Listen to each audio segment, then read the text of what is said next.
அவர் இறங்கிடும் நேரமே, எலியாவின் தேவனே அவர் இறங்கிடும் நேரமே, அசைவாடும் அனலாக்கும் எங்கள் அக்கினி ஜுவாலையே, அசைவாடும் அனலாக்கும் எங்கள் அக்கினி ஜுவாலையே, எலியாவின் தேவனே அவர் இறங்கிடும் நேரமே.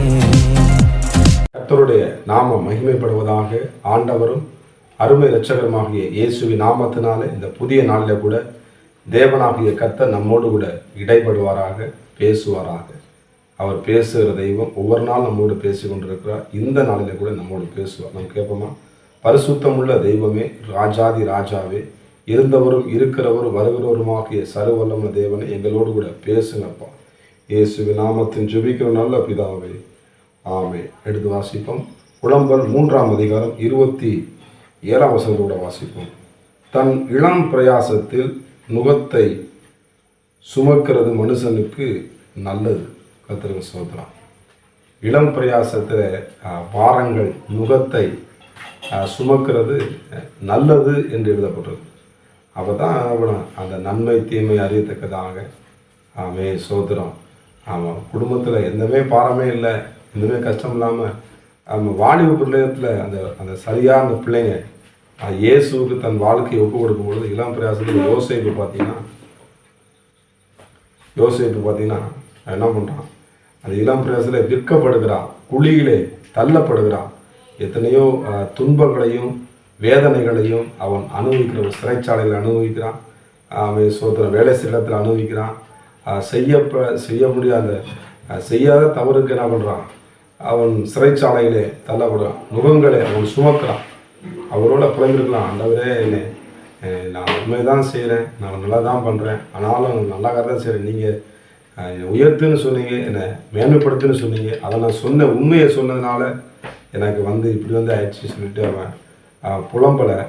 உடனே என்ன பண்ணுறான்? அந்த இளம் பிரயாசத்தில் அந்த அந்த நுகத்தை என்ன பண்ணுறான்? அந்த யோசேப்பு சுமக்கிறவனாய் காணப்பட்டான். அதன் விளைவாக என்ன நடந்ததுன்னா பாருங்கள், அந்த குடும்பத்துக்கே போஷிக்கும்படியாக, அந்த தலைவர்களை போஷிக்கும்படியாக ஆமே யோசேப்பை கர்த்தர் என்ன பண்ணார்? புடமிட்டார் என்று எழுதப்பட்டிருக்கிறது.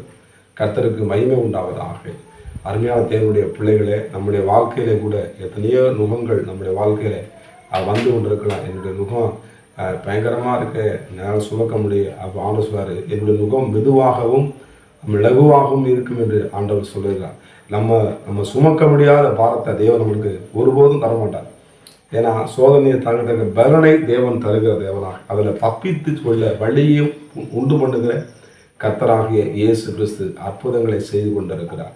எனக்கு அருமையான தேவனுடைய பிள்ளைகளை, எப்படி யோசேப்பு அந்த நுகத்தை சுமந்தாலும் ஒரு காலகட்டங்கள் வரும்பொழுது அப்படியே நுகத்தையே அப்படியே சுமந்து கொண்டே இருக்கல.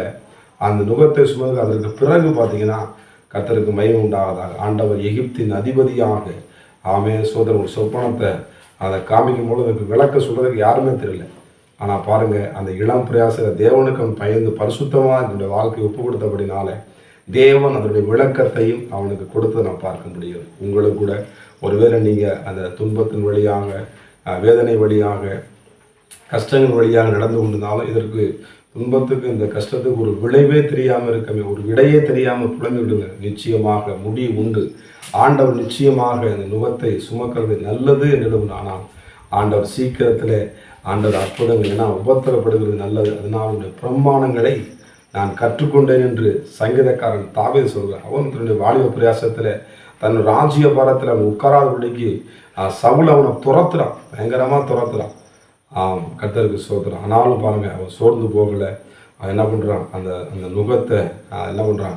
இயேசுவின் நாமத்தினாலே அதை மேற்கொண்டு ராஜ்ய பாரத்தை அவன் நிலைமைக்க பண்ணுகிறான். நிச்சயமாக அந்த நுகத்தை சுமந்து கொண்டிருக்கிறீங்களா? நிச்சயமாக கர்த்தர் உங்களுக்கு அது நன்மையாகவே உங்களுக்கு மாற்றித்தர இந்த தேவனாகிய கர்த்தர் வல்லமுள்ள தேவனாக இருக்கிறார். அதனால் ஒருபொழுதும் இந்த வாலிப பிரயாசத்தில் எப்படிப்பட்ட நீங்கள் பிரயாசத்தை பட்டுக்கிட்டு இருந்தாலும் கர்த்தர் அதுக்கு சரியான பதிலை உங்களுக்கு, ஒரு பலனை நிச்சயமாக உங்களுக்கு தருவார் என்பதில் எந்த விதமான சந்தேகம் இல்லை. ஏன்னா காலைதோருடைய கிருபை புதிதாக இருக்கும் என்று அதிலே எழுதப்பட்டிருக்குது. கர்த்தருக்கு ஸ்தோத்திரம். என்றென்னைக்கு நம்ம பண்ணுறான் கைவிடவே மாட்டார். கர்த்தருக்கு ஸ்தோத்திரம். வேத வார்த்தைகள் நிச்சயமாக நம்முடைய வழிநடத்தும், நித்தியத்துக்கு நேராக மகிழ்ச்சிக்கு நேராக நடத்தக்கூடிய ஆண்டவர் இயேசு நம்மோடு இருக்கிறார். நம்ம ஜெபம். பரிசுத்த தேவனே, நம்முடைய பிள்ளைகளை கர்த்தர் ஆசீர்வதிப்பீராக.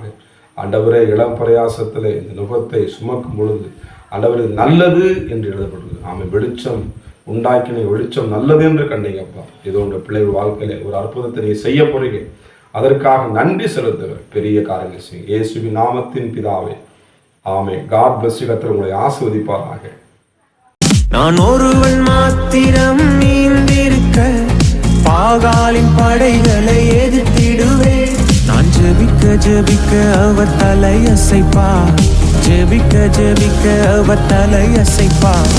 நெருப்பாய் இறங்கிடுவா என் தெய்வம், நெருப்பாய் இறங்கிடுவா.